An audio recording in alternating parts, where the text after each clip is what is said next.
The Corinthos estate in Port Charles is abuzz with wedding preparations. Flowers from Olivia's garden decorate the aisle. Christina has made sure the brunch menu reflects Willow's favorite comfort foods, and Wiley and Amelia, dressed like little angels, are practicing their walk down the aisle. This day should be perfect, should being the operative word. Willow Tate is finally marrying Michael Corinthos, the love of her life. After years of heartbreak, custody battles, leukemia, and betrayals from every direction, this is supposed to be their fresh start. But General Hospital fans know, nothing stays perfect in Port Charles for long. Unbeknownst to Willow, a secret Michael has kept buried for months is about to erupt, and it won't just ruin her wedding. It will unravel her sanity, upend the family, and change the future of the Corinthos dynasty forever. In the Quartermain mansion, Willow stood in front of the full-length mirror in Monica's bedroom. Her wedding gown shimmered, a delicate A-line dress with lace details along the arms, Michael's favorite style. Wiley peeked in to give her a hug, while Amelia giggled from the lap of Brooklyn, who'd stopped by with a bouquet of gardenias. Yet, something about Willow's expression felt off.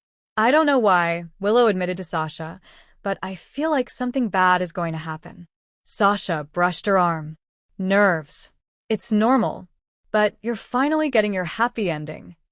Willow smiled, though it didn't reach her eyes. Across town, Michael Corinthos wasn't smiling either. Michael sat in the Crimson office. Instead of going over Yelky reports or last-minute wedding vows, he stared at the encrypted file on his laptop.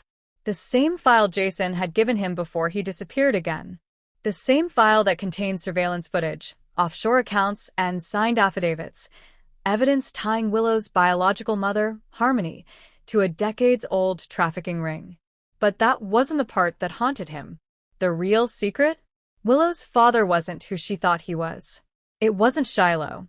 It wasn't anyone Harmony had whispered on her deathbed. It was Drew Kane. And Michael had known for months. Chapter 3. Jason's warning ignored. Weeks earlier, Jason returned to Port Charles with a broken shoulder and a flash drive he claimed could ruin multiple lives. "I need to tell Willow," Michael had said then. Jason warned him. "Not yet. She's been through too much. Let her get better. Let her live." So, Michael waited. And waited. Until the weight of the secret consumed his joy. Now, on his wedding day, Michael realized he could no longer lie. Meanwhile, Drew, unaware of the secret threatening to unravel everything, stood with Carly on the Quartermain terrace. "I'm happy for Michael," he said, sipping his mimosa. "He deserves peace." Carly forced a smile. She knew the truth, too. Jason had confided in her. She had begged Michael to keep it quiet. But now she watched him, pacing the Crimson office on her burner phone, muttering, "I need to tell her before the ceremony." Her stomach sank. If Michael went through with it, this wouldn't just destroy Willow. It would destroy Drew. Willow walked toward the garden altar with Brooklyn and Christina at her sides. Olivia had done a magnificent job. White roses everywhere, fairy lights, and the sound of classical strings dancing through the air. Michael stood at the altar, visibly tense. Chase, his best man, noticed. "You good?" Chase whispered. Michael didn't respond. His eyes were locked on Willow, his bride. A wave of panic surged through him. Should I tell her now? Wait until after? Jason, watching from the back in the shadows, shook his head slightly. It was too late. As the officiant began, "Dearly beloved, we are gathered here today." A silence fell over the garden. Willow squeezed Michael's hand. Then came the words that no wedding wants to hear. "If anyone has a reason these two should not be wed, speak now or forever hold your peace." The pause was too long. Willow smiled nervously. But Michael didn't smile back. He cleared his throat. I have something to say." Gasps echoed through the wedding party. Carly whispered, "Michael, no." Jason stood up. Willow froze. "I haven't been honest with you," Michael said, voice trembling. "Not just you, but with everyone. But you especially deserve to know the truth before we get married." Willow's grip loosened. Michael continued, "The man you think is your father isn't." Dead silence. Willow blinked. What are you talking about? Michael pulled out the flash drive and handed it to Jason, who reluctantly plugged it into the nearby laptop screen. Drew stepped forward, brow furrowed. Then the footage played, Harmony in a hospital room, sobbing to an anonymous therapist. I never told Willow. I lied to protect myself. Her father isn't Shiloh. It's Drew Kane. Willow's knees buckled. Drew turned white as a sheet. The ceremony shattered. Olivia covered Wiley's ears. Carly ran to Willow, who shoved her away. You knew, she screamed. You knew, and you let me fall in love with a lie? Michael reached for her. I wanted to protect you. From what?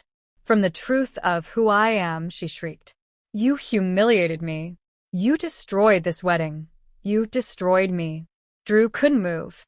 This can't be real. I don't remember. Willow turned to him, hollow-eyed. You were my mother's handler in a cult. And now you're my father?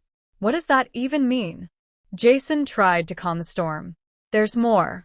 I found DNA confirmation. Drew, it's true. Sasha held Amelia, trembling. Christina led Wiley away. And Michael? He just stood there, sobbing as Willow tore off her veil and ran.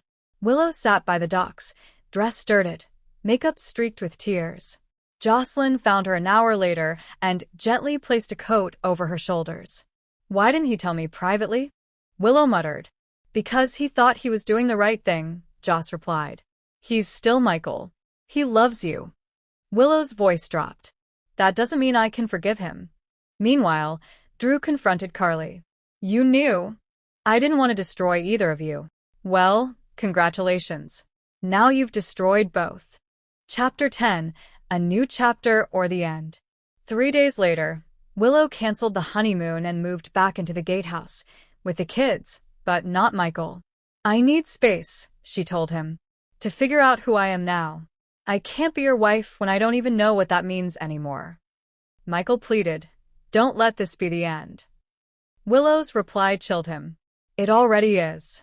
As the dust settled, more shockwaves rippled. Drew began demanding answers about his time in Helena's custody. Did she program him to father children? Nina, overhearing part of the reveal, began spinning conspiracy theories about Carly orchestrating it all. Harmony's past was reopened, and Sam launched a quiet investigation. Was Willow the only child she trafficked? Jason, torn between family loyalty and truth, found himself once again pushed into the middle. But perhaps the most devastating impact was on Willow herself. She stood at her mother's grave days later and whispered, You lied to me in life, and now I've lost everything in death. She turned, leaving behind her wedding ring on the tombstone. Willow faces a custody battle as Michael fights to win her back. Drew undergoes hypnosis therapy with Kevin Collins. Jason discovers another child linked to Harmony's crimes. Nina makes a twisted alliance with Esme. And Sonny? He starts asking whether Willow's discovery is just the beginning of a much larger truth. The wedding that was meant to heal became the catalyst for chaos. Willow's heartbreak is just the beginning. In Port Charles, secrets never stay buried, and when they're unearthed on a wedding altar, the emotional wreckage leaves no one untouched. Will Willow forgive Michael? Can Drew make peace with his past? And what other secrets lie within the Corinthos Quartermain web? One thing is certain, General Hospital just delivered one of its most heartbreaking, jaw-dropping storylines of the year. And the aftershocks are only just beginning.